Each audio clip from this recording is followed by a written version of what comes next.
आ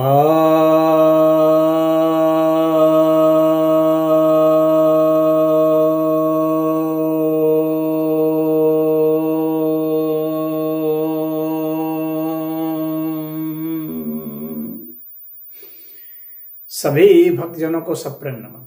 भक्तों, आज आपकी जिज्ञासा का समाधान लेकर के आया हूँ। एक लगातार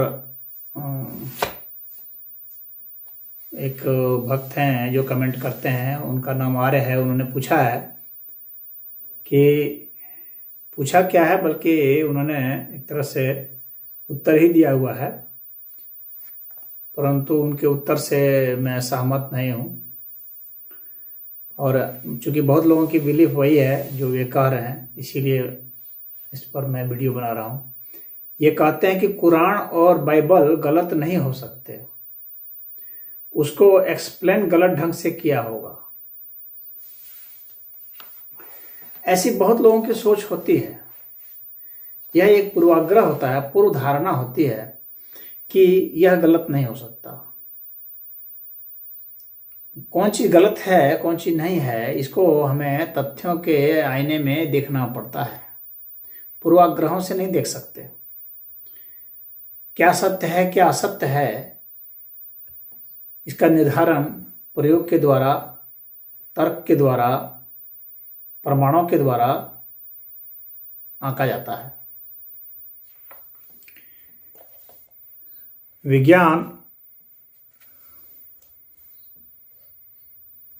अपनी किसी भी बात को तथ्यों पर कहता है, प्रमाणों पर कहता है, तर्कों पर कहता है, प्रयोगों पर कहता है। और जहाँ कहीं भी वहाँ संभावना बनती है कल्पनाओं की, तो वह जो है हाइपोथेसिस में आता है। लेकिन उसका जो आधार है वह कोरी कल्पना नहीं होती है, बल्कि उन सब के पीछे भी कुछ लॉजिक होता है। उसमें कभी कभी कुछ मिस्टेक्स भी हो सकते हैं, लेकिन उसको वो रेक्टिफाई करते हैं, उसको सही करते हैं। धर्मशास्त्र का जो कुछ भी क्लेम है, चाहे वो किसी के भी धर्मशास्त्र का है, तो जहाँ तक अपनी सत्यता की बात है, सत्यता के पैमाना जो विज्ञान के लिए है वही धर्मशास्त्र के लिए भी होगा। ऐसा नहीं है कि धर्मशास्त्र के लिए कोई छूट होगी इसलिए कि क्योंकि कुछ लोगों की भावनाएं उससे जुड़ी हुई हैं। सत्य को भावनाओं से मतलब नहीं होता है, तथ्य से मतलब होता है। कोई व्यक्ति किसी की भावना किसी चीज़ से जुटी हुई है तो उस वजह से वह उसको महत्व दे सकता है, वह उसको मान सकता है, लेकिन उसके मानने के कारण ही वह बात सत्य नहीं हो जाएगी। जो गलत है वह गलत ही रहेगी। अब जो यह एक अनावश्यक आग्रह है और एक तरह से एक जलेबी बनाना है, एक तरह से ढकने का प्रयास करना है कि उसमें जो है गलत नहीं है, उसकी व्याख्या गलत है। नहीं जी, व्याख्या गलत नहीं है। किसी किसी मामले में ऐसा हो सकता है कि किसी ने व्याख्या गलत कर दी हो, लेकिन सारे लोग गलत व्याख्या कर देंगे या जो है सारे लोग सही ही व्याख्या करेंगे, ये हम कैसे कह सकते हैं? आखिर इसके कहने के पीछे भी कुछ आधार होना चाहिए कि सारे लोगों ने गलत व्याख्या की है या सारे लोगों ने सही व्याख्या की है। कोई आधार होना चाहिए, उसके पास तथ्य, प्रमाण, लॉजिक, प्रयोग, ये सारे होने चाहिए। इन्हीं के आधार पर उसको आंका जाएगा। सत्य इस मामले में बड़ा ही निष्ठुर है। वह मुंह देखी नहीं कर सकता, वह भेदभाव नहीं कर सकता, वह पक्षपात नहीं कर सकता, वह किसी को छूट नहीं दे सकता। तो कुरान और बाइबल जो है, जहाँ तक मैंने तो दोनों ग्रंथ पढ़े हैं, और इन दोनों ग्रंथों को पढ़ने के बाद मैं इस निष्कर्ष पर पहुंचा हूं कि इसमें झूठ ही झूठ है, बहुत गपोड़ कथाएं हैं। तो मैं चंद उदाहरण दे करके इसको समाप्त करना चाहूँगा। जैसे अब इसमें इवोल्यूशन नाम की चीज़ नहीं है, विकास नाम की चीज़ नहीं है, न कुरान में है और न बाइबल में है। जबकि विज्ञान जो है विकास की बात करता है, तो ये बात तो या तो फिर विज्ञान झूठ हो गया या फिर तो है धर्मशास्त्र झूठे हो गए। अब भाई दोनों में टक्कर हो गई, जब दोनों परस्पर विरोधी बातें कह रहे हैं। यदि विज्ञान की कोई बात ठीक उसी तरह से है जैसे धर्मशास्त्र में है, तब तो माना जाएगा कि धर्मशास्त्र की बात सही है। लेकिन जहां परस्पर विरोध है वहां फिर दोनों को अपने अपने प्रमाण देने पड़ेंगे और तथ्य देने पड़ेंगे, प्रयोग देने पड़ेंगे, अन्यथा जो नहीं दे पाएगा वो गलत सिद्ध हो जाएगा। तो कुरान में बहुत सारी बातें गलत है, बहुत ही सारी बातें गलत है, कोई एक दो बात गलत नहीं है। सूरज को गारे से उगता डूबता दिखाया जा रहा है,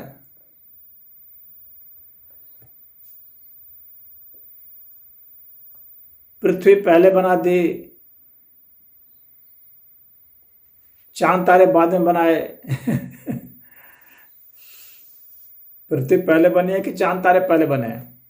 तो अगर गलत व्याख्या की जा रही है तो जो इसका समर्थन करते हैं वे सही व्याख्या दे दे जरा।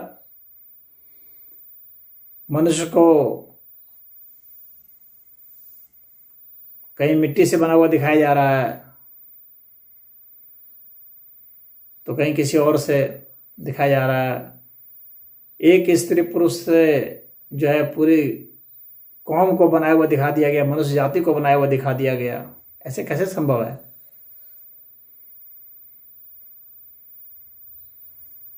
तो सब उल्टा पुल्टा उसने बता दिया गया है।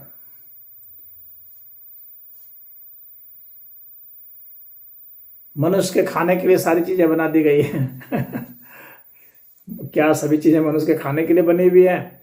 मनुष्य जब नहीं था तब भी तो बहुत सारी चीजें थी। मनुष्य तो हाल फिलहाल की उत्पत्ति है, जबकि इन शास्त्रों में बाकी सभी प्राणियों को बाद में बनाया गया है, पहले तो मनुष्य को ही बना दिया गया है।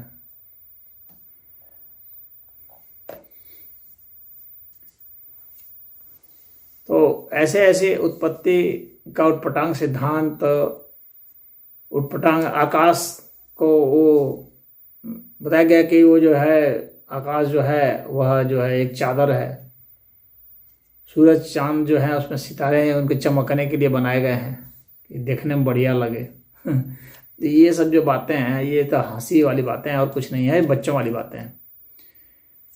इसको बहुत गंभीरता से नहीं लिया जा सकता है, इन सब पर हंसा जा सकता है। छोटे छोटे बच्चों को बहलाने के लिए तो हो सकता है, तो इनका रेलिवेंस और कुछ नहीं है हंसने के सिवाय। और इसको आप समझते हैं कि बहुत वो है। बाइबल में भी सारी कहानियां सब उटपटांग हैं। मैं तो बाइबल का एपिसोड कर रहा हूँ, अब जेनेसिस का आप देख लीजिए, हमारे बहुत सारे एपिसोड पड़े हुए हैं, उसको मैं यहाँ दोहराना नहीं चाहता। कैसे कैसे जो सृष्टि क्रम जो है उसमें उल्टे पुल्टे सब बना रखे हैं।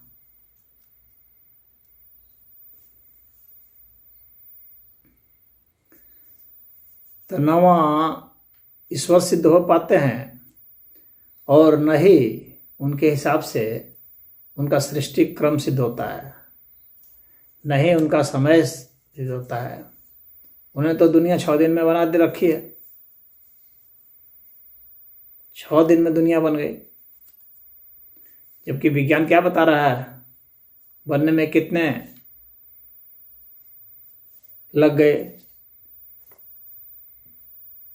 खरबों बरस लग गए, लेकिन ये तो 6 दिन में ही बना रखे हैं। तो अब कैसे कह दिया जाएगा कि नहीं इनकी बातें सही है? और अभी भी बन ही रहा है, या नहीं है कि अभी बनना बंद हो गया है ये बन ही रहा है, नई नई चीजें बन रही हैं, तो बस वो बन ही रहा है। क्योंकि वहां पर वन टाइम क्रिएशन है एक तरह से, वो 6 दिन में बना दिया अल्लाह ने, फिर रेस्ट किया। दिन और रात किस आधार पर बनाए, जबकि पहले न सूरज थे, न चांद थे, न तारे थे, उनके अनुसार किसके आधार पर बनाए? अब आप कहेंगे कि वो दूसरे के अनुसार, और जो दूसरे हम दिन और रात की गणना दूसरे आधार पर कर दे, दूसरे चांद सितारे पर आधार पर। जब चांद सितारे थे ही नहीं, कुछ थे ही नहीं था, तो गणना कैसे किस आधार पर किए? अन्य कोई गैलेक्सी थी नहीं, कुछ नहीं था, तो कैसे गणना किए? तो ये सब मनगढ़ंत बातें हैं जिनका कोई वैज्ञानिक तथ्यात्मक कोई आधार नहीं है। पृथ्वी को चपटी बतला देते हैं, उसका कोई आधार नहीं है, वैज्ञानिक आधार नहीं है ना। वैज्ञानिकों ने पृथ्वी किस तरह की है, गोल है कि चपटी है, ये सिद्ध कर दिया है। बाहर से तस्वीरें भी आ गई हैं, हर तरह से प्रमाणित कर दिया गया है। तो फिर आप तो इसका मतलब है कि अगर आप कुरान और बाइबल को झूठ नहीं मानते हैं, फिर विज्ञान को झूठ मानते हैं। इसका मतलब तो यही हो गया। और विज्ञान ने जो कुछ भी कहा है, जो प्रमाण सहित कहा है, तो इसीलिए ये आप सबकी गलतफहमी है। ये धर्म शास्त्र वगैरह जो हैं, ये सब जो है, जहाँ तक सत्यता की बात है उसके मामले में ये जो है ये निरर्थक सिद्ध हो रहे हैं। सत्यता नाम की चीज़ नहीं है, भले दावा सत्यता की जाती है, तो इसको जो बिल्कुल ही गंवार टाइप का आदमी है वही मानता है सत्य है। उसमें सत्यता क्या है? कोई सिद्ध करके दिखाए कि सत्यता उसमें क्या है। तो धर्मशास्त्र सब सत्य सिद्ध नहीं कर सकते हैं। और जो वास्तव में धर्मात्मा है वह सबसे बड़ा किसी चीज का समर्थक है तो सत्य का होता है। वो किसी ग्रंथ का, किसी संप्रदाय का और किसी दीन का, इन सब का जो है समर्थक नहीं होता। तो सत्य के आईने में अगर आप देखेंगे तो पाएंगे कि इन सब में खाली फॉल्स है। अब उनके तमाम उदाहरण हैं। वीडियो अनावश्यक लंबा मेरा करने का उद्देश्य नहीं है। अगर उसी पर कभी दोष ही आपको देखना होगा कि उसमें कहाँ मनोकल्पित अवैज्ञानिक बातें हैं तो कभी बताई जा सकती है, लेकिन बताने से अच्छा है कि आप खुद पढ़ लें कुरान को और बाइबल को और देख लें कि उसमें कितना जो है झूठ भरा हुआ है। सिर्फ झूठ ही झूठ है। और उस समय का जो नॉलेज था, जिन लोगों ने कुरान लिखा, वो उनका नॉलेज है, किसी ईश्वर का नॉलेज नहीं है वह। और उस समय का व्यक्ति जिसने उसको लिखा है उसका नॉलेज है वह। और उस समय का आदिम जो मस्तिष्क है, उस आदिम मस्तिष्क के पास जितने इन्फॉर्मेशंस थे उसके हिसाब से उसने स्वर्ग भी बनाया है, नरक भी बनाया है, उस समय की धरती की व्याख्या की है, आकाश की व्याख्या की है। उन सब का विज्ञान कुछ नहीं था सिवाय एक कचरा के। वो सिर्फ कचरा कहा जा सकता है, कोई विज्ञान नहीं है, तथ्यात्मक कहीं बात नहीं है। सनातन धर्म में अवश्य है कुछ, क्योंकि यहाँ पर तर्क से, प्रयोग से, इन सब से जान करके, साधना करके कुछ बातें कही गई है। परंतु यह मैं नहीं कहूँगा कि सनातन धर्म की सारी बातें सही है, लेकिन जितनी कसौटी पर कसी जाएंगी, जो बात सही निकलेगी उसी को सही कहा जाएगा। जो झूठ है, गलत है, वो चाहे किसी भी जगह की बात हो, उसको हटा देना चाहिए। उसका कोई स्थान नहीं है। उसका एक ऐतिहासिक संदर्भ हो सकता है कि देखिए उस जमाने में लोग ऐसी ऐसी बातों को मानते थे, ऐसी ऐसी मान्यताएं थी जो हमारे जीवन में आज उपयोगी है। और जो चीज़ें और सिद्ध हो रही हैं प्रयोग के आधार पर, तथ्यों के आधार पर, प्रमाणों के आधार पर, उन्हीं को सत्य माना जाएगा। सत्य का तो एक अपना ही संदर्भ होता है, वह बिना पक्षपात के अपनी जगह पर है, ध्रुव है वह तो। हरिओम।